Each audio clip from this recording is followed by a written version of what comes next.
Gustazo de recibir aquí en Radiográfica a Guillermo Martín Cabiasca, más conocido aquí como el Willy, y vamos a arrancar con lo histórico para poder concebir este día, 12 de octubre, hoy es feriado por el Día de la Diversidad, antes conocido como el Día de la Raza, en España como el Día de la Hispanidad.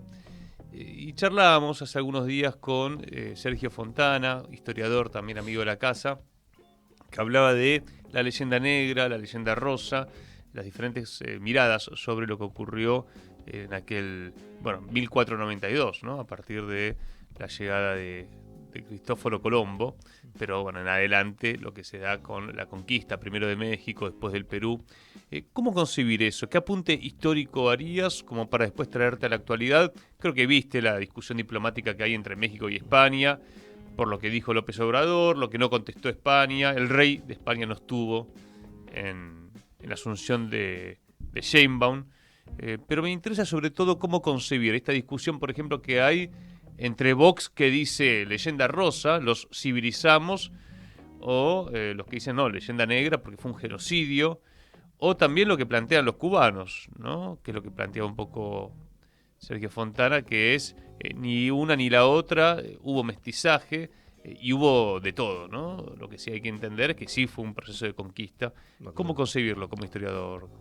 Bueno, fue un proceso de conquista, digamos, en general es un proceso de conquista que tuvo una dimensión que está relacionada con dos fenómenos que cambiaron que quizás sean los más importantes de la historia de la humanidad hasta hoy y que solo podrán ser superados cuando lleguemos al espacio, digamos, o cuando se descubrió la agricultura, ¿no? Y se pensó la expansión del hombre del ser humano por la tierra, ¿no?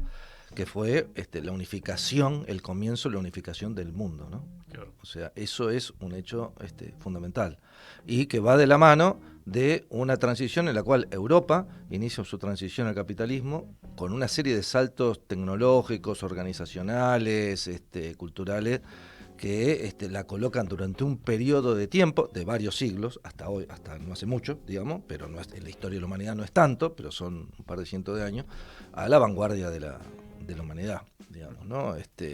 Y en ese marco, un hecho central es la llegada de Colón a América, la vuelta al mundo por Magallanes y Elcano, ¿no? Por Magallanes, y la circunnavegación de África por Vasco da Gama. Ahí se unifica, digamos, el mundo y se empieza a tener la conciencia. Se sabía que el mundo era redondo y que tenía las dimensiones más o menos que tenía, pero no había un contacto fluido o un contacto mínimamente fluido ni con China, que se sabía de su existencia, pero no mucho más. Había la ruta de la seda, pero eran rutas muy mediadas, muy lejanas, y no se tenía conocimiento en Europa de la existencia de un continente, y en Asia y en África, de la existencia de un continente que fuera América. Y en América, obviamente, no se tenía conciencia de la existencia del resto del mundo, ni siquiera de que América fuera un continente. Los pueblos americanos tenían una conciencia más reducida de su espacio, de sus espacios, ¿no? Y creo que ese es parteaguas, comienza la modernidad. Comienza la modernidad en ese momento y a partir de ahí comienza también el capitalismo como la revolución.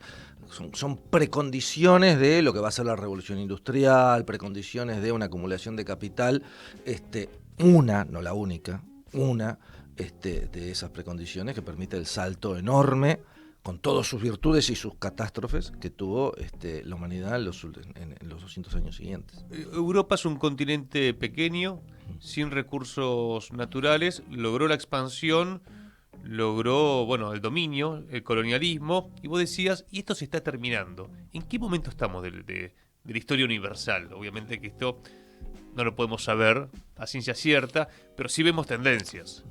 Mirá, me parece que estamos en un momento en el cual el mundo, ¿no?, va a tender a ser lo que, para poner un ejemplo, lo que era Europa antes de la Primera Guerra Mundial. Había y Estados Unidos, ¿no? Había 4 grandes potencias o 5 grandes potencias en equilibrio, algunas un poco más, algunas más grandes, Alemania, Inglaterra, Estados Unidos, Francia y otras que la seguí, que estaban ahí, algunas más en decadencia, otras menos, Rusia, Italia, eso va a ser el mundo, diferente en sus organizaciones sociales, con más diversidades de tradiciones y de orígenes, pero a nivel global. Ese pequeño mundo que dominaba el mundo y que tenía contradicciones entre sí, equilibrios y contradicciones entre sí, previo a la Primera Guerra Mundial, vino las dos guerras mundiales, vino la hegemonía norteamericana, el mundo bipolar, después el intento del mundo unipolar de Estados Unidos, y ahora estamos en transición, creo que se ve a un mundo en el cual va a haber mayores potencias y subpotencias y países con grados de autonomía, como había en Europa, no en el resto del mundo, en el periodo de la segunda mitad del siglo XIX. La segunda parte del siglo XIX. Claro, cuando Inglaterra ya deja de ser la única potencia y Alemania y Estados Unidos la superan, y Francia se recupera y demás. Interesante, ¿no? Como para pensar, sobre todo, a ver, China, ¿no? Porque volviendo China, para atrás, sí. Uno diría, ¿por qué China no se expandió? Hay quienes dicen porque China en realidad tenía todo ahí. Una de las hipótesis, no tenía la necesidad de expandirse, como por ejemplo para buscar especias.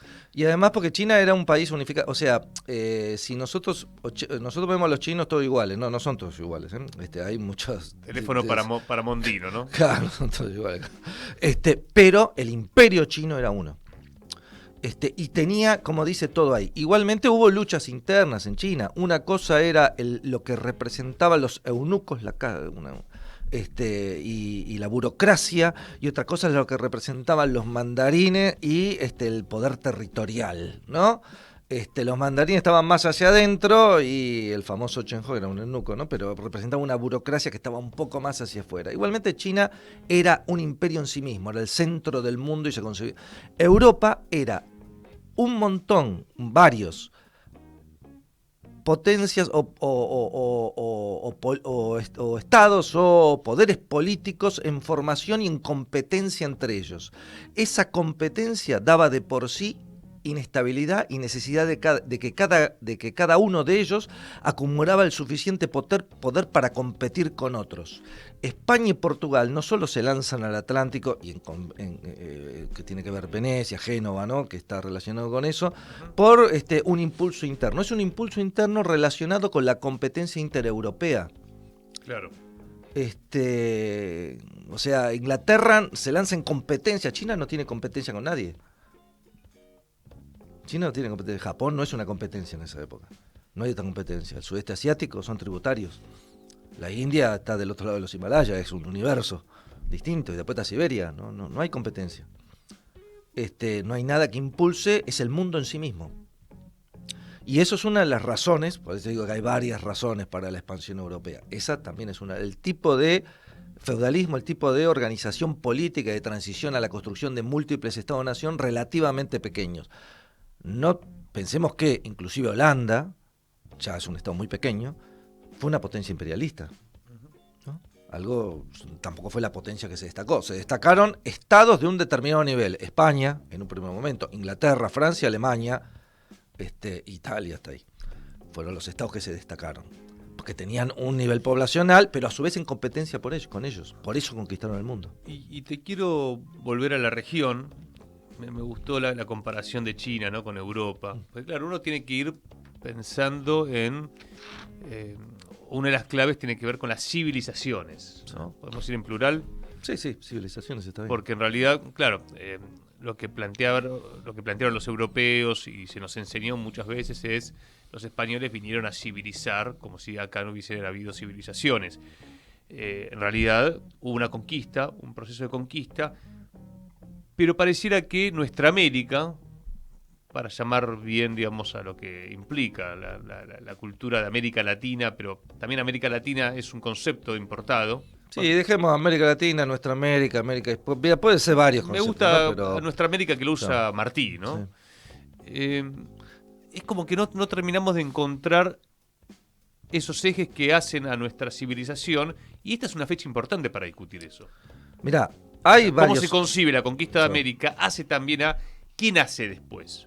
Sí. Porque pasamos a hacer otra cosa, ¿no? Digamos. Sí, a diferencia de otras conquistas europeas, los europeos en la India, en África, en sus dominios sobre la China o sobre los países árabes, no hicieron sociedades propias, simplemente fueron a explotar a los pueblos de ahí y no les importaba nada, ni se mezclaron, ni les no querían construir parte de su estado, eran colonias.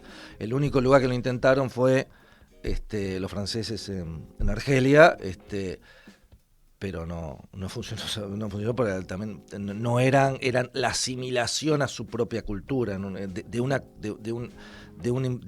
una cultura como la islámica, que era muy avanzada. O sea, estamos hablando de que el Imperio Otomano, que fue el que llegó a dominar Argelia, era una potencia al nivel del Imperio Español, ¿no? Manejaba los más avanzados adelantos tecnológicos, fue durante una época la que podríamos decir la primera potencia mundial. En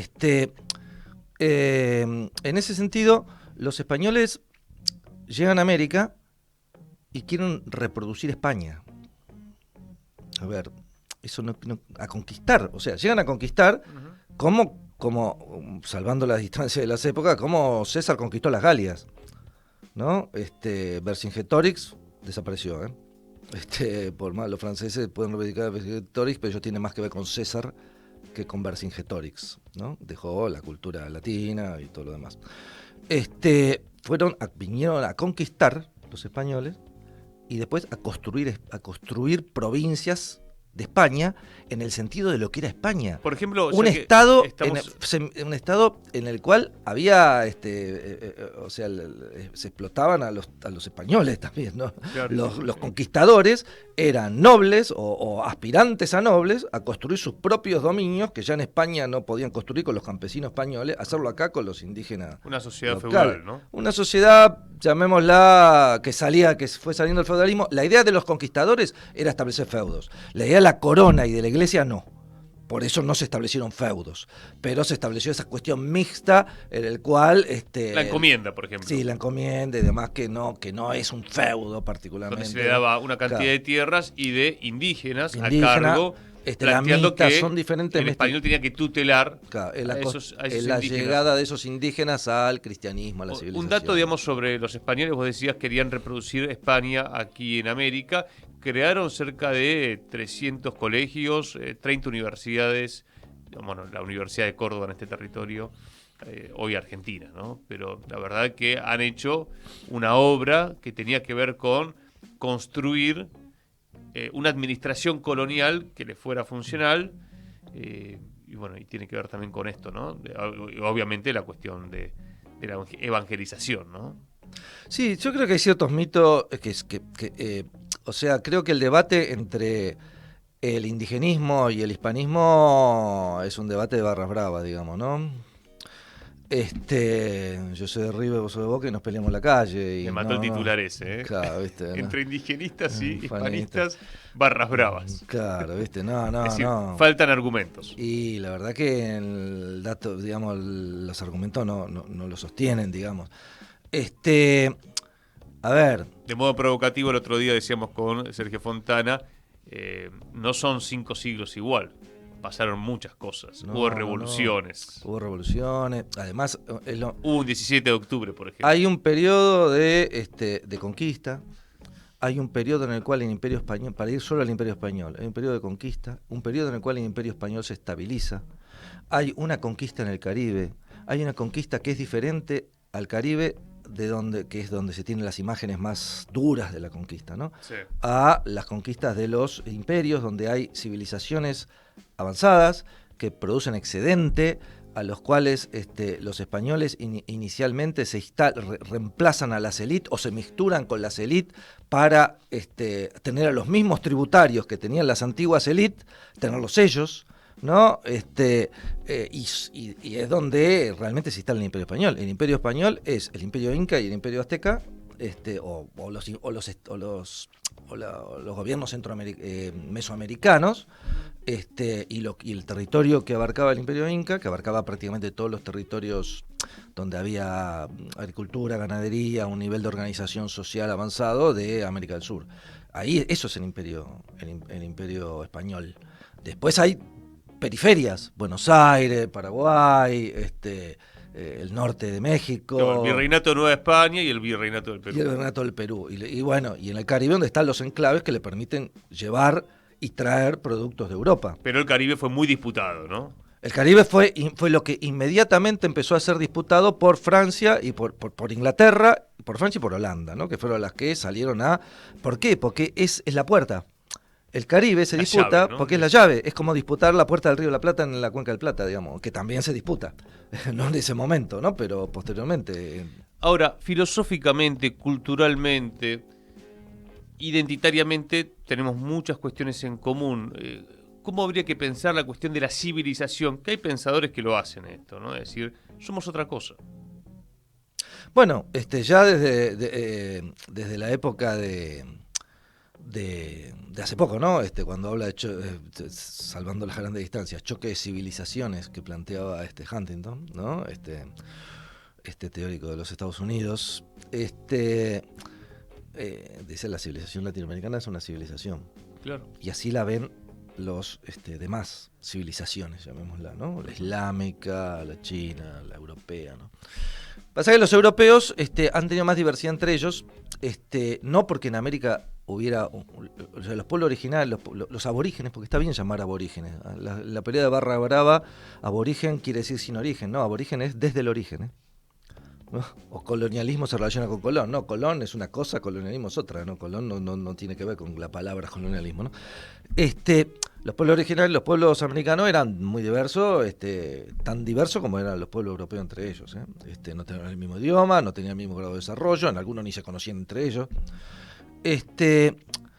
Lo que sucede en América y lo que sucede en la creación de una nueva de un nuevo mundo realmente es la llegada de los españoles, es la llegada de los ibéricos, de los españoles y los portugueses, ¿no? Pero principalmente los españoles. Lo que nos hace unos, para bien o para mal, es el idioma español y la religión católica, ¿eh? No porque yo sea católico ni tenga ascendencia española, ¿eh? Pero eso es la base y la estructura del imperio que crea administraciones en las cuales, bueno, México por un lado y Perú que unifica todo hasta el Virreinato del Río de la Plata y Nueva Granada en el sur, que transforma todo en la misma América colonial, ¿no? Y a partir de ahí, en una mixtura y mestizaje, sobre todo con las élites locales indígenas, que se mixturan y son parte de la clase dominante, eso no hay que olvidar, y son conquistadores, muchos se cambian el nombre y son los que que siguen la conquista en México, claramente los que se unieron con Cortés, que fueron muchos, ¿no?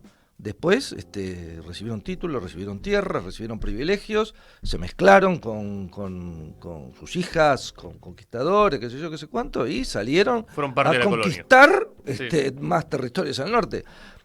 Eso no se ve tanto en nosotros porque somos una periferia, digamos, acá hasta 1750, Buenos Aires tiene 3.000 habitantes, ¿no? Y lo más poblado, que tampoco está muy poblado, sería Salta. Lo poblado es el Alto Perú, donde hay riquezas y no solo riquezas, sino que era uno de los lugares importantes de la civilización andina. O sea, era el centro, uno de los centros, el centro aymara, ¿no? Que después fue conquistado por los quechuas poco tiempo antes, de la civilización andina, donde había mucha más población, mucho más desarrollo. Bueno, de esa llegada de los españoles, de esa conquista de los españoles, surge una nueva civilización. Nosotros no podemos negar eso, o ver eso como una catástrofe. Las conquistas son conquistas. Los conquistadores vienen a conquistar. Pero sí son claves como para poder discutir el futuro. Sí.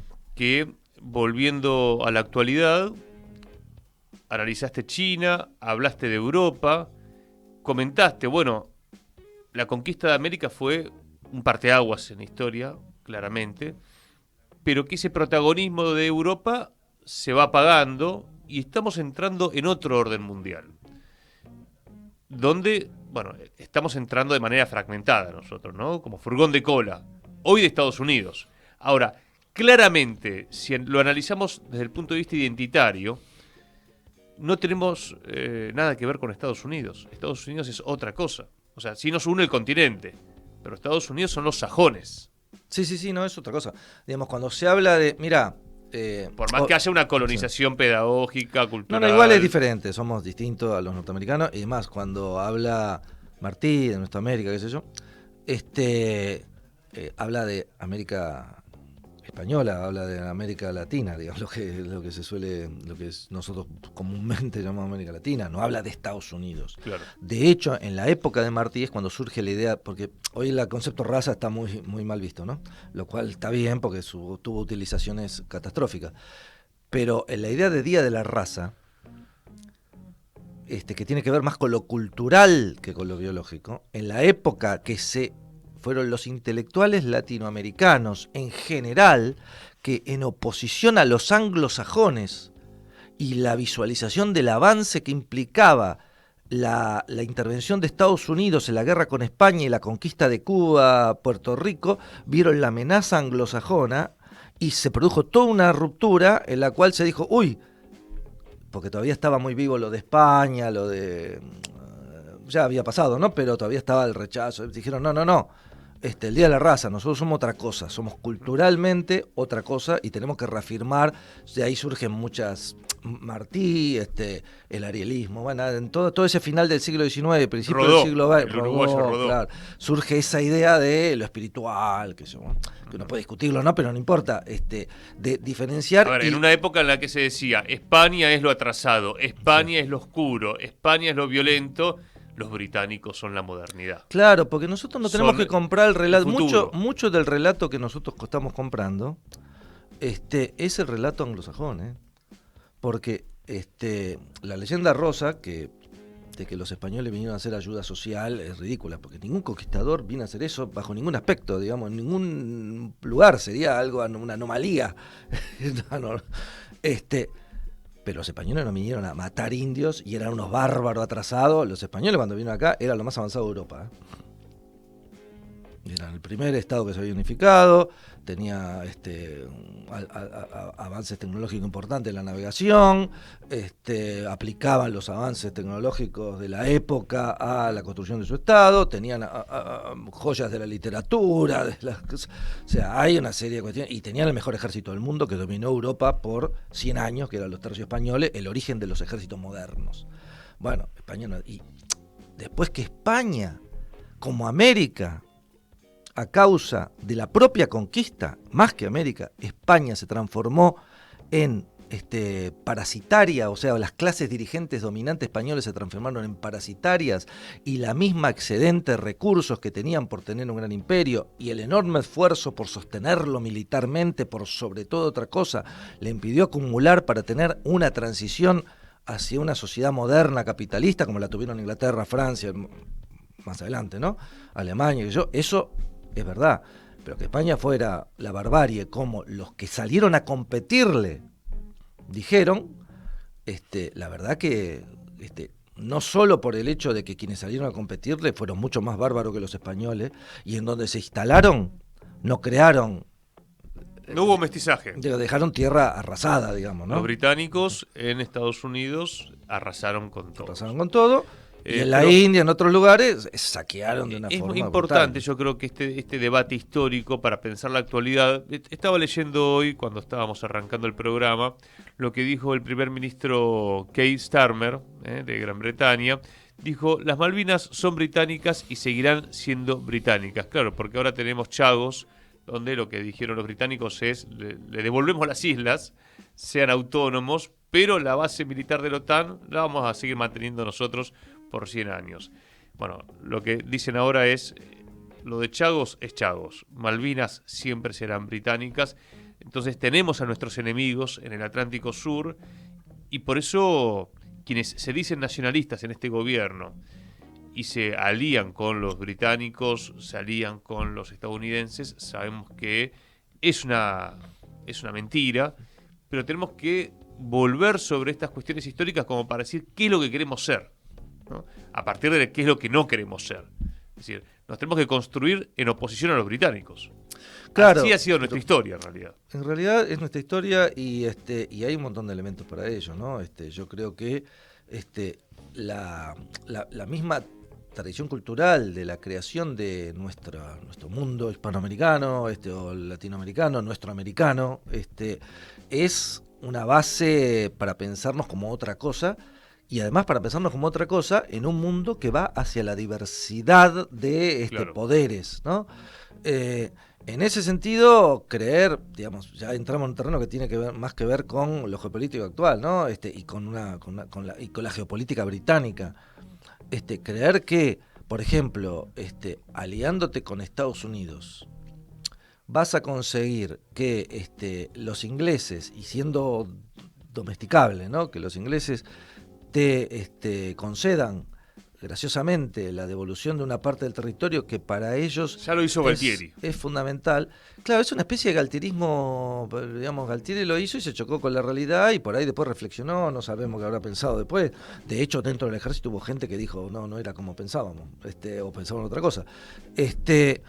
Lo cierto es que no, digamos, yo creo que eso tiene que ver con lo que vos hablabas en una charla que diste ayer, sobre Malvinas, y que hay una cuestión que hay que tener en cuenta. Argentina no ha procesado ni analizado, ni militarmente, ni geopolíticamente, ni en relaciones internacionales, ni económicamente, el significado de Malvinas. No, se ha negado, y se ha puesto un significado desde afuera, destinado. Se ha escondido. Claro, se ha escondido y se ha utilizado una significación con el objetivo de reproducir el régimen político tal cual está y tener miedo y debilitar la contradicción, debilitar a la sociedad, inventando una contradicción hoy, que tampoco era fundamental en Malvinas, entre civiles y militares. Realmente, si los militares fueron durante muchos años, o por lo menos el sector hegemónico, dentro de la Fuerza Armada, un sector durante 20 años, por lo menos 30 años, un sector que fue el brazo armado de, en todo caso, en el peor de los casos, fue el brazo armado de ¿quiénes? De una élite económica, de una clase social, de un sectores culturales vinculados a quiénes, y vinculados al imperialismo, principalmente al imperialismo anglosajón, norteamericano y británico, y hoy a la globalización. Si no entendemos eso, entonces ahí vemos cuál es realmente el problema, el enemigo que tenemos que enfrentar y desde dónde nos tenemos que reafirmar para poder hacerlo y para poder recuperar un grado de soberanía mínimo, ¿no? Willy, gracias por venir, siempre un gustazo. Gracias a vos. Un poquito de historia, un poquito de actualidad con Guillermo Martín Cabiasca. Está Malena Coelho en la puesta en el aire, está Marcos Maldonado en la coordinación de producción.